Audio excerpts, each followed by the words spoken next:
Hola, mi nombre es Yosiri Sierra Brango, soy estudiante de la Universidad del SINU de la Escuela de Derecho y hoy les vengo a hablar sobre las cuatro etapas de la historia constitucional comparadas. Empecemos por la primera, Gran Bretaña. El nacimiento del constitucionalismo. Gran Bretaña de 1688 a 1776. En la historia constitucional comparada es posible distinguir cuatro etapas. La primera de ellas se desarrolla en Inglaterra, solo a partir de 1707 cabe hablar de la Gran Bretaña.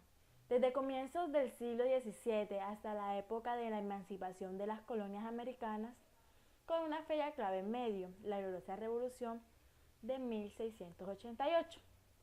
En esta primera etapa de la historia constitucional comparada, es necesario pues distinguir dos modelos, el que diseñaba la Constitución formal y el que articulaba la Constitución material.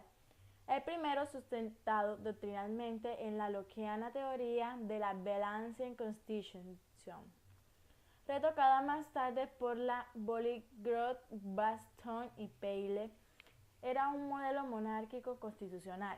El segundo, defendido por Burke y Fox, era un modelo monárquico parlamentario. Como segundo vamos a hablar de un constitucionalismo revolucionario. Ahí es donde entra Estados Unidos, Francia y el mundo hispano, desde 1776 hasta 1814. Durante esta etapa, los textos constitucionales americanos y franceses se inspiraban sobre todo en el justnaturalismo racionalista. Fuente primordial de la fue la Declaración de la Independencia de los Estados Unidos, de la Declaración de los Derechos de Virginia y de la Declaración Francesa de 1789, con sus referencias al estado de la naturaleza, al pacto social, a los derechos naturales e inalienables del hombre y a la soberanía del pueblo de la nación. El impulsor del constitucionalismo durante esta segunda etapa es un liberalismo radical, aunque no democrático, que exaltaba la libertad individual sin cerrarse de todo a la igualdad, un liberalismo antirostocrático y antimonárquico. Aunque en Europa se viese obligado a aceptar la monarquía, una monarquía, eso sí, en el que el monarca pensaba ser siervo del parlamento, de un parlamento monocameral, como aconteció en Francia de 1791 y en la España de 1812. Los modelos constitucionales más influyentes que vertebraron durante esta etapa fue obra de la Convención de Filadelfia y la Asamblea de 1789. Desde un punto de vista organizativo, el modelo americano ponía en pie una república inspirada en la soberanía popular y vertebrada de acuerdo con una rígida separación de los poderes, de donde naciera el sistema presidencialista de gobierno.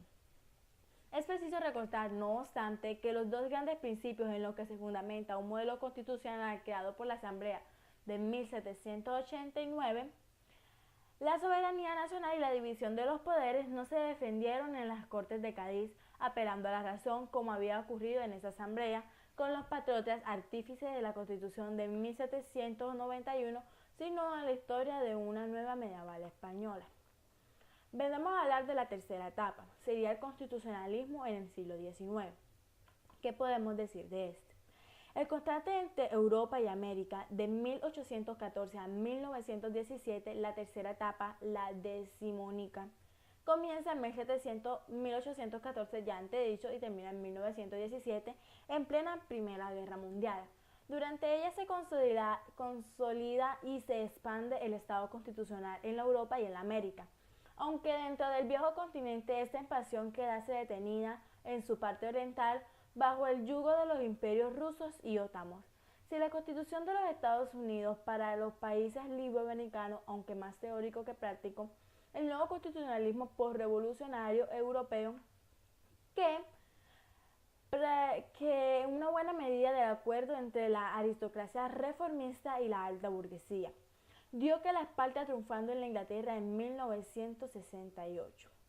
Un constitucionalismo en este último que ya había elogiado Voltaire y Montesquieu durante la primera mitad del siglo XVIII y Mirabeau en la Asamblea de 1789. De este modo, la soberanía del Parlamento, de un Parlamento bicameral, con una Cámara baja elegida por la minoría de la población y con una Cámara alta inspirada por los lores, la concesión de los derechos individuales como derechos positivos creado por la legislación nacional, así como el sistema parlamentario del gobierno, pasaron a formar parte esencial del bagaje doctrinal del nuevo constitucionalismo europeo, traumatizado por el recuerdo del terror jacobino, y en cuya definición jugaron un papel muy relevante Benjamin Constant y los doctrinarios franceses Rowley, Carl y Whitson a partir de 1814. Se rompe así el nexo que se decía desde el siglo XVIII que había existido entre el constitucionalismo de los Estados Unidos y el de Europa continental, un nexo fácilmente perceptible si se coteja a la Constitución de 1787 con la francesa de 1791 y con la española de 1812. De este modo, mientras en los Estados Unidos se consoliza la república presidencialista y federal basada en la supremacía de la Constitución sobre la ley, y la Europa se consoliza una monarquía abierta al sistema parlamentario, unitaria, con la excepción de los imperios confederales de Australia y de Alemania, y de la cimentada en la supremacía de la ley sobre la Constitución, cuyo valor jurídico se devalúa respecto del que había alcanzado bajo la Constitución francesa de 1791 y la española de 1812, hasta convertirse en un mero documento político. Ahora vendríamos a hablar de la cuarta etapa, que es el constitucionalismo de entreguerra. Podemos decir de este constitucionalismo que va de 1917 a 1939. El triunfo de la Revolución Soviética marca el inicio de una nueva etapa en la historia constitucional comparada, que llega hasta 1939. Aunque muchos de sus rasgos se mantenían en la actualidad, por ejemplo, en las vigentes constituciones italianas, alemanas y españolas, esta etapa, la cuarta, se caracteriza por la profunda crisis del Estado liberal que se había ido construyendo a lo largo del siglo XIX, así como la teoría de que su abrigo se había articulado.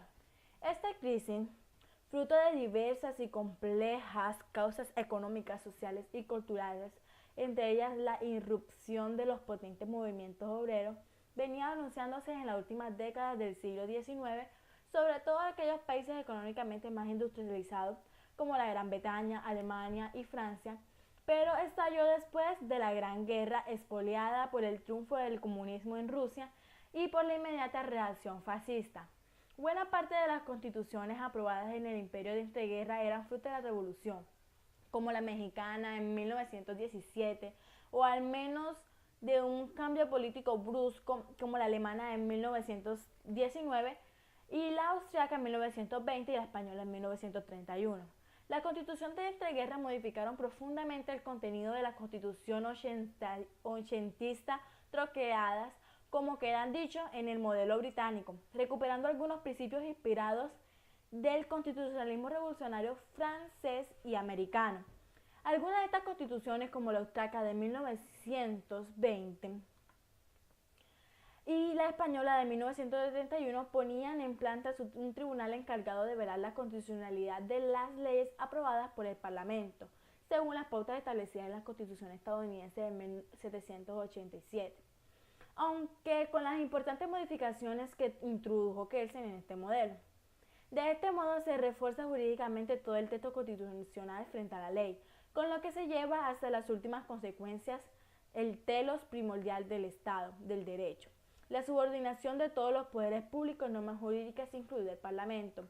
Pero además de profundizar en el Estado de Derecho, la Constitución de entreguerra transformaron el Estado en un Estado democrático. Con ello consiguieron soldar los conceptos desde el siglo XVIII que se había considerado no solo distintos, sino distantes e incluso antitéticos, el liberalismo y la democracia.